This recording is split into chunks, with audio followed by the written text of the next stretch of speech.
It's time for Northwestern Outdoors Radio, the award-winning show that covers fishing, hunting, and all sorts of outdoor recreation here in the Great Northwest. Northwestern Outdoors is brought to you every week by Max Lure Company, a legacy of innovation since 1969, by Alpen Optics, America's optical authority, by Camp Chef, the way to cook outdoors, by Wallowa County. Nature is on display in Northeast Oregon, and by The Real News, your fishing resource. Also by Shiloh Inns and Suites, providing you with affordable excellence.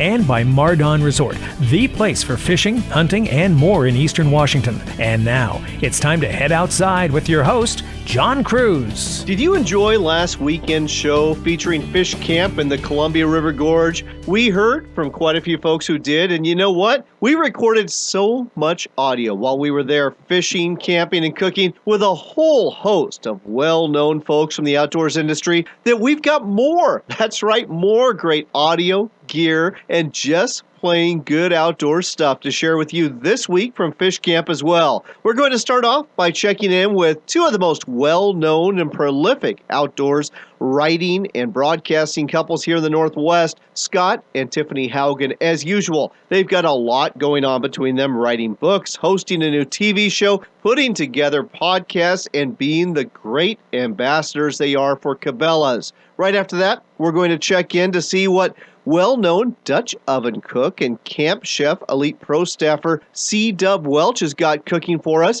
and he's going to be sharing an easy recipe with you as well. From there, we talk to Max Lure Pro Guide Bruce Warren about a lure and technique he's going to be using this month to get coho salmon in the boat. Speaking of fishing lures, Keith Eschbaugh with Dutch Fork Lures out of Pennsylvania came to the Northwest to introduce us to some innovative spinner blades you'll want to hear about. And Vicki Gardner with Alpen Optics, one of my favorite people in the outdoors industry, joins us to talk about Focus on the Cure, a program that Alpen has where you can buy pink binoculars from them, and proceeds from those sales go to benefit groups working to battle cancer. It's not all Fish Camp this week. Levi Meisberg at Mardon Resort joins us to talk about fall casting and blasting in eastern Washington's Columbia Basin. And in outdoor news, we've got stories about a man who is generating a lot of controversy about his Facebook posts, photos included, of wolves he hit and killed with his van near the border of Montana and Idaho last month. Also out of Idaho, we've got great news about sockeye salmon, and then we've just got to share a bizarre story out of Washington State that we'll just call, "Please, sir, don't pet that moose." Trust me, it gets even weirder from there. But before we get any further into this really busy show, David Sparks has another edition of Sportsman Spotlight, brought to you every week by Shiloh Inn and Suites, the hotel chain that lives up to its motto of affordable excellence. This week, David goes to his source at Sportsmans Warehouse to share some great information about calling in elk this hunting season.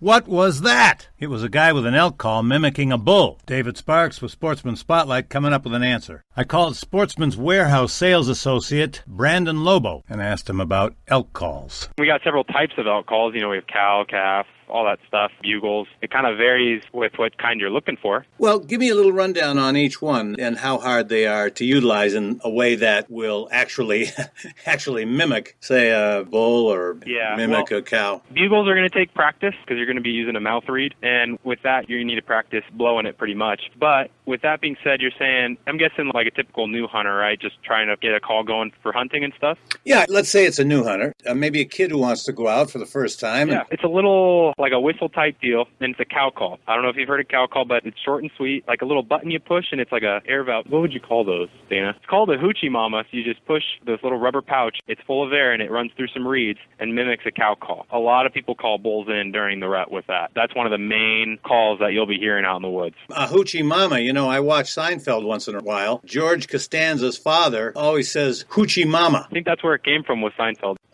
What a riot. So that's to get the bulls in. Do you have any bull calls? That would be like a bugle, and that takes a mouth reed, and that takes a lot of practice.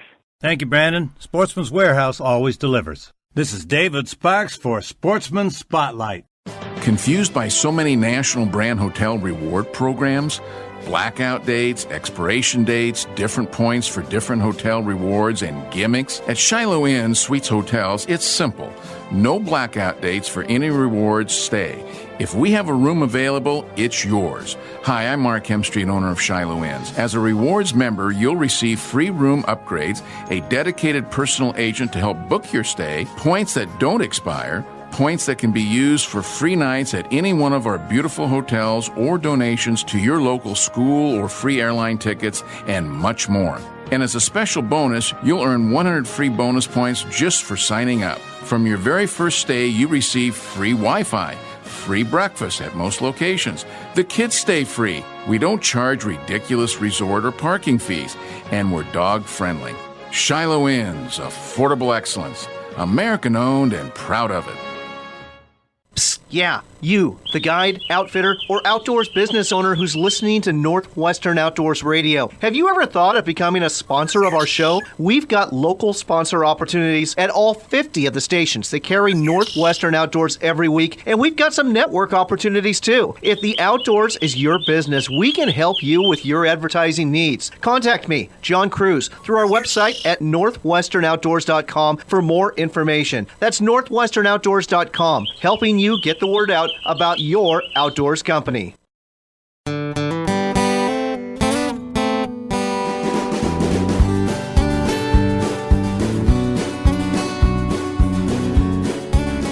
You're back with Northwestern Outdoors Radio. We're catching up with Scott and Tiffanyhaugen. They're kind of the first family of outdoors recreation and writing and broadcasting here in the Northwest, and increasingly in a large part of the nation. They call Springfield, Oregon home, but they are seen on all sorts of TV channels. You'll find their names on books and on all sorts of different things outdoors related. Scott, I understand you got another big project coming up. Tell us about it. We do. It looks like we're going to be heading back to the Outdoor Channel starting in 2015. The show that we've been hosting and producing for the last 3 years, Tridgecon's The Hunt, will continue airing this year, the rest of this year on the Sportsman's Channel. And then after that, it's going away. And we're going to kind of switch gears, hang up the production hat, which it was nice, but that was time consuming. But we're heading back up to my favorite place on the planet, and that's Alaska. And I'm going to be host of Alaska Outdoors, which has been on the Outdoor Channel for the last 6 or 7 years. Be hosting that show, and it'll be starting in 2015. So for those who haven't seen the show, are we basically talking about big game hunting, maybe a little waterfowl hunting, and a bunch of fishing too? It'll be a mix of all of the above, and that's part of the appeal of Alaska. So primarily big game. We'll be doing some unique waterfowl hunts. We have some lined up this winter already for eiders and old squaws, some of those prize sea ducks. We got a good brown bear this last spring that'll actually go on the show. Is actually the biggest taken in the state this year. So that'll be a good way to kick it off. We're going to get to share some of our stories of the time Tiffany and I lived up there, teaching school up in the Arctic, where we started our marriage together and our subsistence lifestyle. So we're going to go back and revisit those, tell the stories of the man-eating polar bear and that we got up there, and just continue hunting and fishing around the state and sharing all the great adventures that are available up there. Oh my gosh, you've already got me hooked. I'm going to be tuning in to hear all these stories myself. Now, Tiffany, you've been really busy you rolled out a new book not too long ago, and you've been really busy, just cooking in a very public setting. I understand you've partnered with Cabela's for some web episodes that are going to be focused on outdoors cooking. Yeah, all kinds of different things. David Draper is the host for that, and he has several guest hosts. So we have shot several shows for that. This summer we shot some, and we're going to be doing some this winter. And all over the place, lots of different wild game and fish across the nation, but all focused mostly on what you can get in the Pacific Northwest. So is this going to be available through Cabela's.com? You will be able to find out. Yep, you'll be able to find that show there, and it'll have all kinds of connections. Hopefully we'll be rolling out weekly episodes. Now, speaking of Cabela's, I know you both are ambassadors for Cabela's, and Springfield being home, I understand that come October 4th, it's, not Ladies' Night, but Ladies' Day at the store there, and you're going to be there. What's going to be up? Yeah, I'm going to be doing some camp cooking and focusing on how to make pizza in camp, a little bit of Dutch oven, and using some of the other great Cabela's products. And it's a really fun day for Ladies' Day. We let men come if they want to. But yeah, that's coming up on October 4th, so if anybody's in the area, come by and see me. All right, before we go, Scott, you've always got so much going on. Is there a website that people can go to go ahead and find out more about what the Haugen family is up to in the outdoors? There is, and it's just my name. It's just scotthaugen.com, so SCOTTHAUGEN.com, and I have my hunting, fishing books there, and all of Tiffany's books. All of her cookbooks are up there, and they can pretty much keep track of what we're doing there. That's scotthaugen.com, scotthaugen.com. This couple's written a whole bunch of good books you'll want to have in your library if you don't already, and they're great people too. Scott, Tiffany, great catching up with you, and I hope you guys have a wonderful fall. Well, thank you, and keep up the good work. Yeah, thanks a lot. Next up on Northwestern Outdoors Radio, we continue to broadcast from Fish Camp in the Columbia River Gorge. And a big deal about Fish Camp isn't just the fishing, it's outdoor cooking. Well, it just so happens that Camp Chef, one of the sponsors of this event and also of our show, brought in one of their elite pro staff members who some people just call the man, C. Dub Welch. He's one of the most well-known Dutch oven cooks here in North America, and right now he's making some wonderful peach cobbler in a Dutch oven. How are you doing this so our listeners can do it too? Basically, John, all I'm doing, I start with about 8 to 10 cups of fresh peaches, and I'm adding some cinnamon, some nutmeg, and some lime juice. About 3/4 of a cup of brown sugar, and then I add about 3/4 of a cup of flour as a thickener, and then I'm going to top it with a cobbler crust, dust it, the crust I made this morning, and it's flour, butter, cream cheese. Of course, I try to keep all the calories out of this we can, and I'll dust that with a little bit of cinnamon to give my crust some color, and then we're going to go over to the fire pans when our dinner rolls are done, and we'll get them baked. For those who are not familiar with Dutch oven cooking, how do you go about actually baking these, and how long does it take to make this cobbler? Well, interestingly enough, the temperatures we're using in our Dutch ovens are about the same as you would use in your home oven. So cooking times are usually just a little bit longer because our charcoal is not efficient as our home oven. And so what I'm doing, and just envision your bottom element and your top element in your oven, because we're using charcoal, that bottom element's more efficient. So we use about 25% of our heat on the bottom, just well dispersed. You just want nice even heat, and then the rest of it around I go all the way around the outside rim of my Dutch oven. I do not count my briquettes, and then about 3 or 4 in the middle to brown them, and it's pretty dang easy. Well, it's not only pretty dang easy, it's pretty dang good. In fact, it's absolutely fabulous. C-Dub's one of the best cooks out there. He's written several books on Dutch oven cooking. Do you have a website that we can direct people to, C-Dub? We do, cdubs.com, CEEDUBS.com. That's CEEDUBS.com. Go ahead and find out about peach cobbler and all sorts of other Dutch oven cooking. Before we go, we ought to talk about these Camp Chef Dutch ovens, too. I know you're a big fan of these. Why do you like them so much? Well, I think for the value, they are the absolute best money out there. And the neat thing about Camp Chef is they're pre-seasoned. One of the biggest stumbling blocks to people starting Dutch oven cooking 15 years ago when I started doing this, John, you had to season them, and that was a big stumbling block. Whether it's a skillet or a Dutch oven, take it out of the box, rinse it with hot water, start cooking. They've done all of that for you. You're ready to go right from the get-go. Love it. That's Camp Chef, folks. They are great at outdoors cooking, and they make it easy for you. Find out about Dutch ovens and more at campchef.com. And again, C-Dub's website is CEEDUBS.com to learn all about Dutch oven cooking and making some great food the next time you go camping. C-Dub, thanks for feeding us, and thanks for feeding us great food on Northwestern Outdoors Radio. We're having fun out here, John. Glad you made it.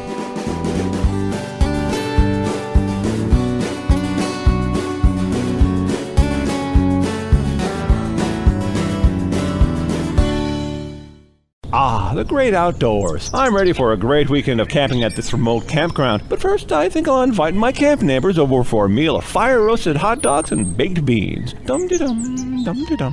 Hi, neighbors. I just came over to... Pizza! Hey, is that pizza you're eating? How did you get pizza out in the middle of nowhere? Pizza! Thanks. Oh, this is delicious. A pizza oven operated on a propane canister and another on the top of your camp stove? And they're both made by Camp Camp Chef? I knew Camp Chef made great stuff for outdoors cooking, but this? I've got to get one of these pizza ovens from Camp Chef. No more beans and weenies for this guy. From now on, it's artisan pizza for me when I'm camping. Pizza! The Camp Chef Pizza Oven. Bake your own artisan masterpiece on your back patio or at the campground. Find out more at your local sporting goods dealer or at campchef.com. Hey, honey, come here. Check out these new loophole binoculars. They're not only great to see birds with and animals with, but check out the stars. Hey, and since there's a full moon tonight, I thought it'd be a perfect time to break them in. Here, take a look. Wow, I can't believe it. You can actually see the craters on the moon. Oh, but it gets better than that. See that gray area up there right to the right? That's the Sea of Tranquility. That's where the astronauts landed on the moon and planted the American flag. This is so cool. Now, if you look close, you can still see that flag. Stop telling her stories. Don't worry, Dad. I saw it. It was right next to Lunar Rover. Loophole binoculars. Optical quality that's out of this world. Find them at a sporting goods store near you or at loophole.com. Hey, let me get up on this log for a shot of the family. Dad, logs roll. Fred, get down here this second. What are you, a bunch of worrywarts? What could go wrong? It only takes 4 inches of water to lift a 5-ton log. Daddy, are you all right? What happened? Log roll, Dad. Mother Nature won. Dad, 0. Fred was lucky. Every year others are not so fortunate. Stay away from the logs. Respect the beach. That's the sound you hear when a fish hits the new Sonic bait fish from Max Lure Company. This metal lure can be cast, trolled, or jigged and will catch just about anything that swims in the sea, the river, or the lake. The Sonic bait fish has a unique vibration and flutter that can be rigged in 7 different ways. With all sorts of eye-catching colors and weights available, you'll be reaching for the Sonic bait fish as your go-to lure. It's the Sonic bait fish. Only from Max Lure Company. We're back with John Cruz on Northwestern Outdoors Radio. It's time for another Max Minute, brought to you every week by Max Lure Company. With us again is guide Bruce Warren with Fishing for Fun Guide Service. Bruce, fall's here.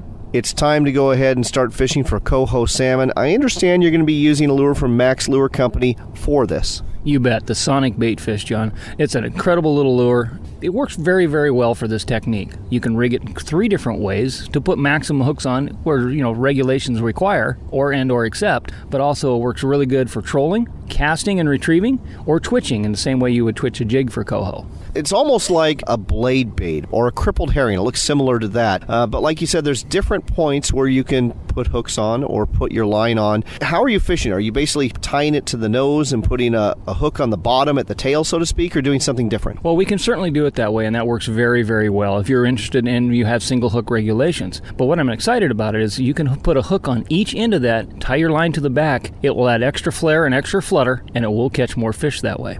Are we like vertical jigging this like you would for a blade bait for walleye, or are we doing something different for the coho? You can certainly jig it vertically if you're in a deep enough water and you have coho underneath your boat or your position. But you can cast it and retrieve it very similar to twitching a jig for coho, which all you know on the coast is a very popular technique. This gives you one more tool for that arsenal for these late winter or early fall coho. And I understand that this probably be a good lure as well for the humpies when they come back. And does this come in pink? Because we both know that's critical if you're going to catch humpy. First of all, yes, it does come in pink. Oh boy. And yes, it will work the same way you do for twitching for coho with it or jigging for coho. It will work for humpies the same exact way. Humpies are very aggressive when it comes to a jigging technique, and they will love this, and it's a lot of fun to fish. Real easy for anybody to cast and retrieve this particular lure. Bruce, we got to go, but let's go ahead and give people a phone number and a website so they can find out more about your guide service and maybe book a trip with you. You bet, John.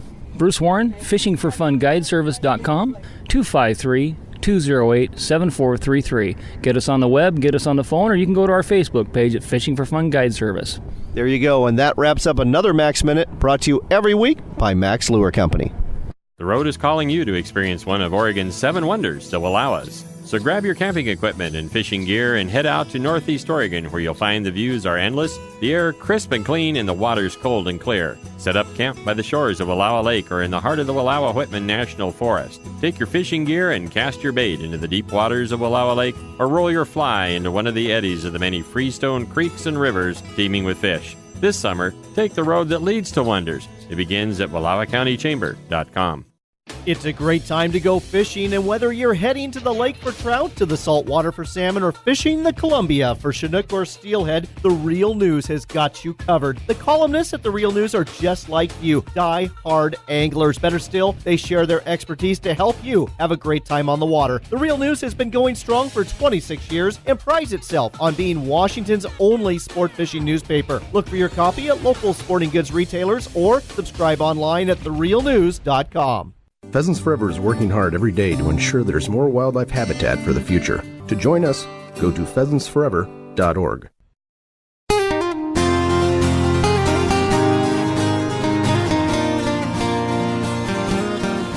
Next up on Northwestern Outdoors Radio, we want to talk to you about a company that's doing something really good. It's Alpen Optics. They've got something called Focused on a Cure. With us here to tell us more about it is Vicki Gardner with Alpen Optics. Vicki, welcome to the show. Tell us more about Focused on a Cure. Thank you, John. I mean, this is really close and near dear to our hearts because we're a binocular company and we have regular colored binoculars, and we have pink for the last 9 years because we had a young niece who didn't make it through a bout of breast cancer. She fought her fight and she didn't make it, but one of our pro staffers did, and somebody said, why don't you make pink binoculars for the cure? And we said, yeah, we want to focus on a cure. So we started producing these pink binoculars. There's a little date of when it's been made, and a portion of it goes back to Breast Cancer Foundation, to City of Hope. The last 3 years, City of Hope has been our focus. But anyway, the fun part about this is getting people together, putting on their pink shirts, putting on their pink hats, and coming together as a team to fight this. And actually, what we wanted to do was focus on prevention, but prevention was too big of a word to put on that ribbon. So we had to focus on a cure. But you can't believe how many people come out and come to us and say thank you for doing this for our loved ones. Well, you know what? We've had loved ones too, and this is just a drop in the bucket, what's being done around the world, around the United States, but it's our small little contribution to help find a cure. So let's talk about City of Hope, because over the last couple of years, you've been able to donate $27,000 to them through this program. What does City of Hope do? City of Hope is a research hospital. They're just a fantastic, in fact, Google it and see what you come up with, because it really, if you have any kind of serious disease, they're going to bring the smartest, most innovative people in to work on this. And so we decided that the money that we raise is not going to go just to breast cancer. We say just any cancer, because if they find a cure for prostate, they're going to segue it over to breast cancer or lung cancer. So it's just about all of us being focused on a cure on all cancer, and pink's just our format. All right, so folks, if you want to get involved in this really worthy cause and get a good set of binoculars to boot, here's how you do it. You buy one of two sets of pink binoculars. They got the 263 Pink Series, which is an 8x25 compact binocular. Just checked them out. Really lightweight, and they're really a nice set of binoculars. Or the 393 Pink, which is a 10x42 full-size binocular. Tell our listeners a little bit more about that binocular. It's waterproof, fog-proof. In green, it won Outdoor Life magazine's Great Buy. It said it had the resolution of optics costing 10 times as much in a very affordable price range. And 10 power magnifies 10 times, 42 brings in a lot of light. So it's something that you'll keep forever and ever, and you're making a contribution to focus on the cure. So again, it's Focused on the Cure. It's the program. Buy either the 263 Pink model, which is the 8x25 compact binoculars, or the 393 Pink model, which is the 10x42 full-size binoculars. Where can people buy these? You can go online to alpenoptics.com. You can go to Optics for Birding, binoculars.com, Amazon, Costco. But make sure if you call our office, which is when you go online, you'll see our office number, call Alpen Optics, and tell them you want a free ball cap, pink ball cap, and they'll give it to you. Not only do you get the binoculars and help out, but you get a free ball cap too. That's alpenoptics.com. They're doing great things, and this great thing in particular is called Focused on a Cure. Help them out and help find a cure for cancer. Vicki, thanks for what you do and for telling us all about it on Northwestern Outdoors Radio. John, thank you, honey. Thanks for having me on. I appreciate it. Next up on Northwestern Outdoors Radio, we've got a product review for you. Something very unique I think you anglers out there are going to be interested in. They are ghost blades. They're made by Dutch Fork Custom Lures out of Pennsylvania. We're talking with the owner about these, Keith Eschbach. Keith, I understand you got a background both as an artiste and also as a professional walleye angler. Yes, I fished on the walleye circuit for 15 years, so I kind of know what the guys look for, and I have 2 diplomas and a degree in art and fine art. I wanted to be a wildlife artist, but that was a little bit tough, and I put my art degree to use painting spinner blades. Well, not only are you painting spinner blades, you're painting spinner blades with a material that most people are not used to seeing. I think everybody's used to seeing Colorado blades in metal, but I've never seen plastic before. Where did you come up with this idea, and what are the benefits of using a plastic spinner blade? I wanted to do something a little different in the industry, and I wanted a spinner blade that would spin at a super slow speed. And we come up with a combination of different plastics and shapes, and they'll spin down to 0.4 mile an hour. Wow, that is really slow. And as you know, folks, slow speed, especially for winter walleye, is critical if you're going to be getting fish in the boat. So I understand why you've done this. How did you come up with the idea, though, of plastic versus a metal blades? Is it just something that came to you, or had you seen it somewhere before? Several companies came out with it in the 80s, but it was a big flop. They didn't work, and I don't think they put enough research into it. We put a lot of time and development and money into this, and we came up with it basically on our first try because we studied everything before we made our first molds. The old measure twice, cut once principle. So is it a matter of the aerodynamics of the plastic blade? Is that why this works as opposed to those ones back in the 80s that didn't? It's the aerodynamics, and it's also what it's made out of. It's a very durable construction. You can bend them completely in half. They will not break in half till you bend them 6 or 7 times, and the paints don't come off at all. Well, let's talk about the paints on these ghost blades, because, I mean, you've got, 56 different colors? Is that correct? Yeah, we got 10 different sizes and 56 different colors in the blades. Let's go ahead and talk about fishing here in the Northwest. I know you've done some fishing out here. What are some of the colors that you would recommend in terms of the blades? It all boils down to personal preference of each individual angler, and we notice in different sections of the country, more colors. Chartreuse in one area, greens and blues in the others.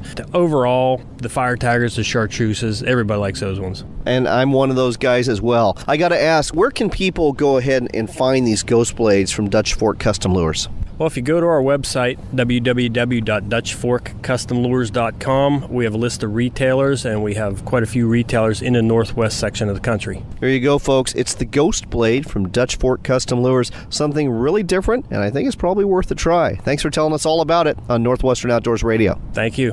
Next up on Northwestern Outdoors Radio, we've got the pleasure of talking to Shannon Happy again. You might remember Shannon because she is the organizer for the Ray Stanley Memorial Bass Tournament.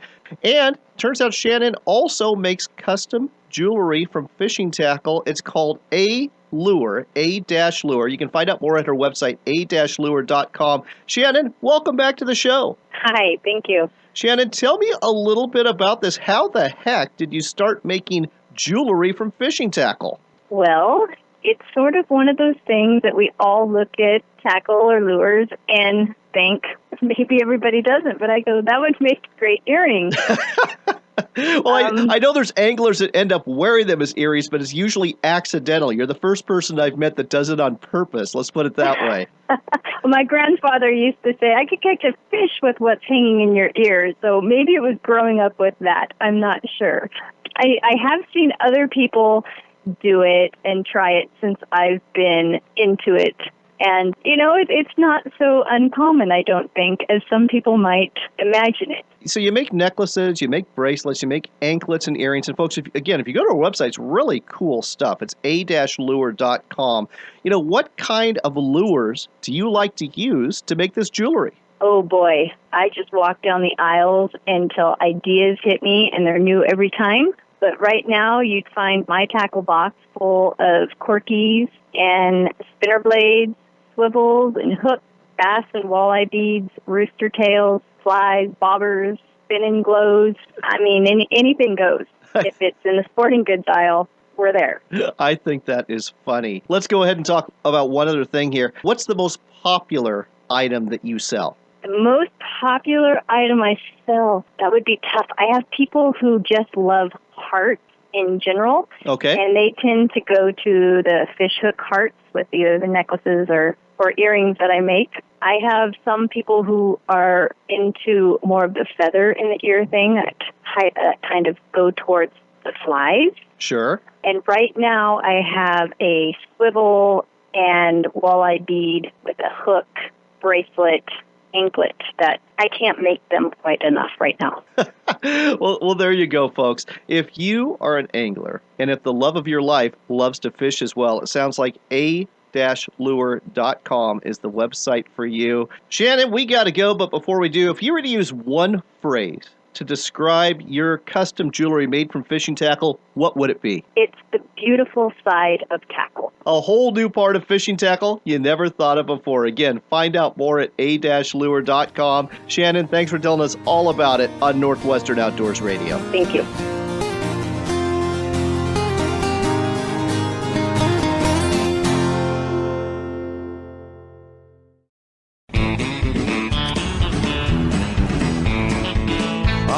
Jig me up a walleye from the bottom of the lake, and I'm not gonna tell you what I use for bait. I'm a jigger.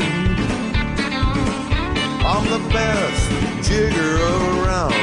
You're back with Northwestern Outdoors Radio. It's time again for news and reports from the field, brought to you every week by Mardon Resort at Potholes Reservoir in Eastern Washington. Our first field report today is coming from there because we've just concluded the Old Farts Bass Tournament. Great affair. About 20 boats participated this year. With us here to tell you more about the results, Levi Meesberg. Levi, this is a great day of fishing for a lot of folks, wasn't it? Yeah, we had excellent fishing overall. 20-boat tournament, total weight, 5 fish per team, 296 pounds. That works out to about a 15-pound average. Took almost 23 pounds to win it and almost 23 pounds for second. And numerous high six for big fish. And there was half the field had a 5-pound fish in their bag, mix of smallmouth and largemouth. But yeah, for a quality event, this is a smaller event, but everybody was here, had excellent fishing, and a lot of guys got into some really good fish. Even our team, myself and Rusty Johnson, pro staffer for Northwestern Outdoors Radio, proud to say we beat our bottom of the cellar finish last year. We were the middle of the pack this year with over 14 pounds of fish.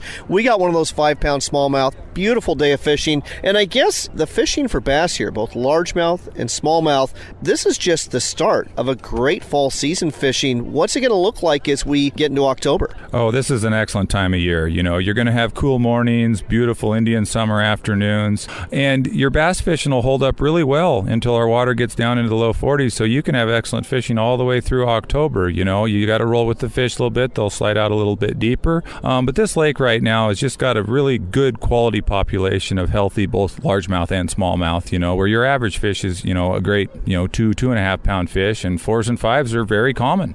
Let's talk about something else, Levi, the walleye. There's been some really big walleye taken this summer. In fact, just last week, there was a walleye over 11 pounds taken out of here, and that bite generally gets going really good in October, doesn't it? Yes, the cooling water really triggers that, and guys are catching walleyes real good right now. And they're doing a little bit of everything, but mainly pulling crank. Some guys are still spinner fishing. The problem you run into with spinner fishing this time of year is the perch population is so good in this lake, you're going to mow through worms as quick as you put them on a hook. But that will get better and better as the water cools off. And the nice thing about this reservoir is because of being an irrigation reservoir, you have a drawdown, so that pushes all of your fish, your main predator fish, out into the main lake. So I'm not saying fish in a barrel, but it does cut down a lot of water. So if it's a new area to you, you don't have as big a body of water to explore, and the fish are active, and it's you find the right depth, talk to a few guys, you get on them real quick. So we've talked about some great bass and walleye fishing that's going to be coming up in the next few weeks. But let's talk about the other half of the equation. We've talked about the cast. Let's talk about the blast. Because I've been coming here to Potholes Reservoir in the Desert Wildlife area for, 30, 40 years now for October duck hunting. You've got great pheasant hunting around here too. Tell our listeners more about what they expect in the early season. We have a good local population of ducks. A lot of water around here, a lot of nesting areas. So our early season hunting is really good. You get a lot of mixed bag, good percentage of mallards, but then you'll get a mix of pennies, widgeon, teal, gadwall, little this, little that, and that's one thing I kind of enjoy about that early part of the season. Two things. You get mixed bag, which is always fun to decoy different species of ducks because they all do it a little different. And the other side is there's nothing better than shooting birds when it's 45 to 60 degrees out because it's just comfortable. Absolutely. And a little known fact, pheasant populations really crashed about 20 years ago, but they're on a slow comeback, especially along Frenchman's and Winchester Wasteway, and with the reintroduction of a lot of farmers farming corn again. Yes, that's indicative of, the market. Corn prices have been high. If the price is high, more guys are putting it in the ground. This year, Grant County is I'd have to look at the stats, but either at the highest point or second for most acreage of corn grown in a year. The downside to this is the corn market's fallen out. The Midwest has water again, so the corn production is going to fall off a little next year. The upside when you talk about a pheasant standpoint is corn is great structure, a lot of ability to hide from predators, ability for those young birds to mature. The other side of that coin is release sites have been getting more and more prevalent. So you get a little bit of holdover, you get a little bit of stick around from those release sites, and you'll get some of the very small percentage, but some of those birds that survive will actually start kicking out birds. And a lot of these areas that are surrounding release sites, whether it be ag ground or whether it be DFW ground, are holding a good quality population where you can put your dogs on some birds. Well, there you go, folks. So if you're looking for a cast and blast getaway this fall, Mardon Resort's probably the place to go because there's a lot of public land around Potholes Reservoir, including the Desert Wildlife Area, and there's the Royal Booster Club Youth Program too. You can go ahead and inquire about that at Mardon Resort. For a low price, you get access to lots of private ground for both pheasant hunting and later in the year goose hunting too. So if you want to find out more about a cast and blast getaway where you can fish for bass and walleye, come out and hunt ducks and geese, and if you want a guided trip, you can get that here too. Shelby Ross offers great fishing adventures, and Levi and his team with Meesburg Guided Adventures will take you on some unforgettable duck and goose hunting trips. Just call Mardon Resort. The number is 1-800-416-2736. That's 1-800-416-2736, or just go to mardonresort.com. That's mardonresort.com, where the fish bite, but we don't. Levi, thanks as always for taking the time to talk to us on Northwestern Outdoors Radio. Thank you, John.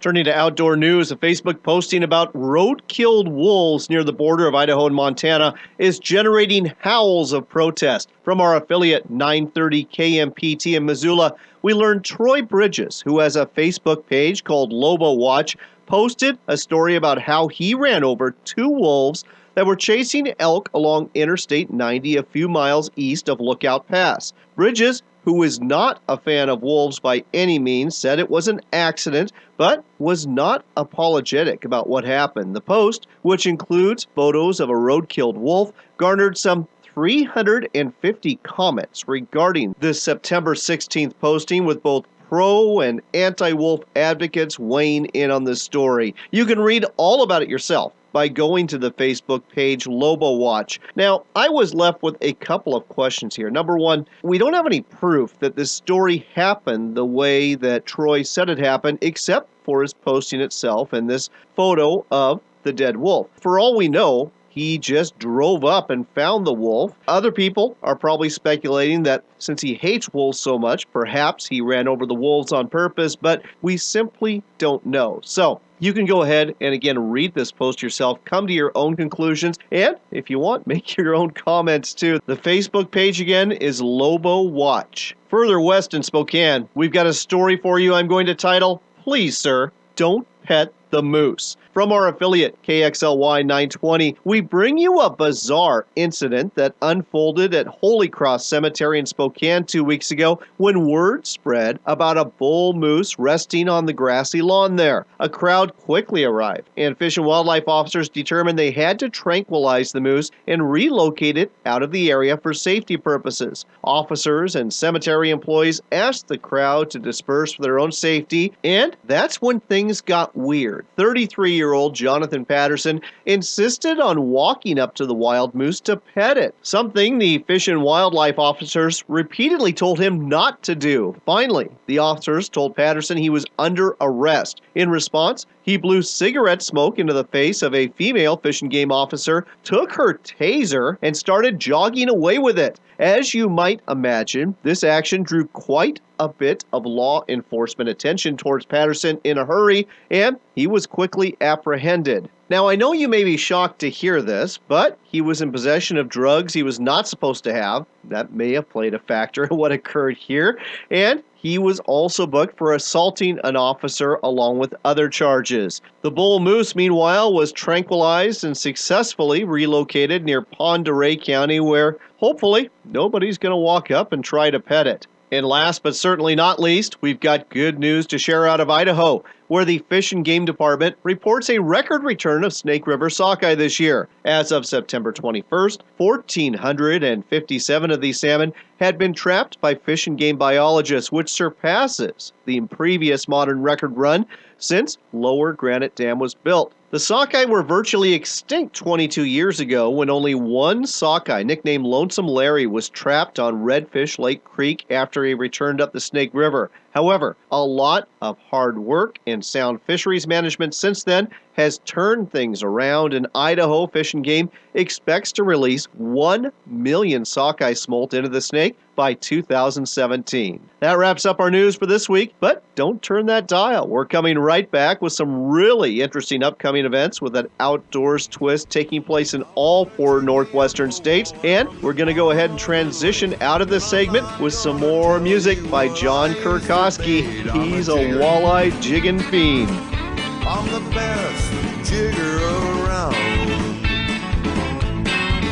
I'm gonna jig, jig me up a walleye right now. Good hunters know before you take that shot, you've got to see the whole picture. Now, the best way to do that is with a spotting scope, binoculars, or a rifle scope, but it's got to be from Leupold. Now, Leupold is a Northwest company with a reputation that stretches across the world for making superior optics. The kind of optics that allow you to see what you need before making that stock or pulling that trigger. Look for Leupold Optics at your local Cabela store, Dick's Sporting Goods, or online at leupold.com. Leupold, America's optical authority. Psst, yeah, you, the guide, outfitter, or outdoors business owner who's listening to Northwestern Outdoors Radio. Have you ever thought of becoming a sponsor of our show? We've got local sponsor opportunities at all 50 of the stations that carry Northwestern Outdoors every week, and we've got some network opportunities too. If the outdoors is your business, we can help you with your advertising needs. Contact me, John Cruz, through our website at northwesternoutdoors.com for more information. That's northwesternoutdoors.com, helping you get the word out about your outdoors company. Pheasants Forever is working hard every day to ensure there's more wildlife habitat for the future. To join us, go to pheasantsforever.org. We're back with one last cast from John Cruz on Northwestern Outdoors Radio. Let's run through some of those upcoming events. If you like to shoot a shotgun, a trap, or pheasant, you'll want to know about a really cool event coming up this Thursday the 9th and running through Sunday the 12th in Havre, Montana.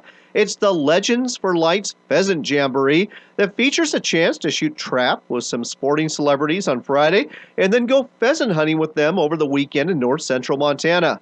Proceeds benefit the Northern Lights Athletics Scholarship Foundation. Space is limited, so if you're interested in registering to be part of this, go to legendsforlights.com. Another event taking place between the 9th and 12th of October is the annual Trailing of the Sheep Festival in Sun Valley, Idaho.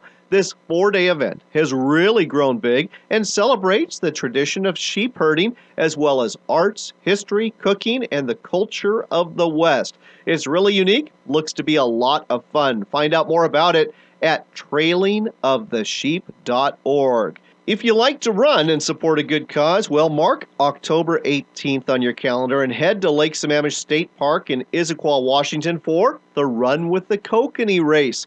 Now, you'll have your choice of a 5 or 10K trail run, and proceeds benefit the local Trout Unlimited chapter's efforts to restore kokanee salmon populations in Lake Sammamish and Issaquah Creek. You can register through the events page at nwtrailruns.com. Do you like that cup of coffee in the morning? Do you enjoy bird watching? How about a beer? Do you like that after a day in the field? Well, if you like these 3 things, you're in luck, because the Birds and Brew Festival is taking place this Saturday the 11th at the Fernhill Wetlands at Forest Grove, Oregon. That's right. You'll kick off your morning with coffee and pastries, go bird watching in the Fernhill Wetlands, and then meet at McMenamin's Grand Lodge to learn about both bluebirds and birds of prey Well, over a brewski. You can find out more about the Birds and Brew Festival on their Facebook page at Friends of Fern Hill Wetlands. That's all for this week. While you're on the web, make sure you visit our website, northwesternoutdoors.com. You'll find links to find out more about our guests on our show, previews of what's coming up next, and in case you missed part of last week's show, you can listen to the whole thing there on our front page. We also have a Facebook page too. It's Northwestern Outdoors Radio. Like us, follow us. We're always posting information there and photos too. Hunting season's kicking off for a lot of folks around the Northwest in the coming days, and I, for one, can't wait to head to Potholes Reservoir to take part in some of that cast and blasting Levi Meisberg from Mardon Resort was talking about earlier on the show. We also hope you enjoyed our second part of Fish Camp, that wonderful event that takes place every Saturday for outdoor riders and communicators in the Columbia River Gorge. Our thanks again goes out to Northwest walleye fishing legend and promoter Ed Iman, along with his wife Pam, and the whole crew he brings together to put this on